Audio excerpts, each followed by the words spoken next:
আমি ৪ নং দুদল ইউনিয়ন বিএনপির সাধারণ সম্পাদক মোহাম্মদ রেজাউল করিম মানিক মাস্টার। দীর্ঘদিন আমার শ্বশুর আমেরিকায় থাকেন, তার ঘর খালি থাকে। আমি এই বাড়িতে প্রায় ৩৫ বছর বসবাস করি।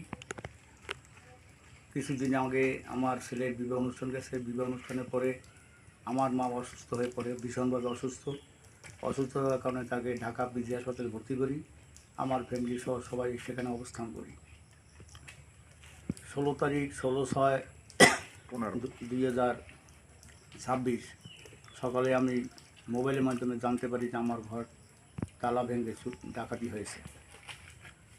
আমি অত্যন্ত কষ্ট পেয়েছি যে আমার এই মুহূর্তে বিএনপি ক্ষমতা থাকা অবস্থায় আমি বিএনপির লোক, আমার ঘর ডাকাতি হবে আমি কোনোদিন চিন্তা করি নাই। এ বিষয়ে আপনি কাউকে করেন যে আপনি আহ্বায়ক ৪ নং দুদল ইউনিয়ন যুবদল, সদস্য বাকেরগঞ্জ উপজেলা যুবদল। গত ১৫/৬/২০২৬ সোমবার সকালবেলা আমাকে এই ২ নং ওয়ার্ড বিএনপি সাধারণ সম্পাদক আব্দুল সালাম আওলাদার এবং সাবেক ইউপি সদস্য নিয়ে আমাকে ফোন করে কান্নাজড়িত কণ্ঠে বলেন যে মানিক স্যার যে বাসায় অবস্থান করেন, আমেরিকান প্রবাসী সাবেক চেয়ারম্যান জয়নাল আবেদিন খলিফা, যে ওনার বাসা ডাকাতি হয়েছে।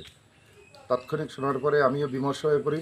আমি ওই যে অবস্থায় ছিলাম ওখান থেকে আমি মোটরসাইকেল নিয়ে সরাসরি স্যারের দুদল ইউনিয়ন ২ নং ওয়ার্ড চারটা গ্রাম, সাবেক চেয়ারম্যান জয়নুল আবেদিন খলিফার ঘর।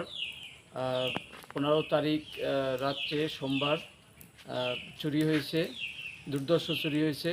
প্রথমে দরজার তালা ভাঙছে এইটা, এরপরে তারপর ভিতরের আলমারি ছিল যে রুমে, সেই রুমের দরজা ভাঙছে, ভাঙে নগদ অর্থ ১.৫ লক্ষ টাকা এবং স্বর্ণ অলংকার নিছে।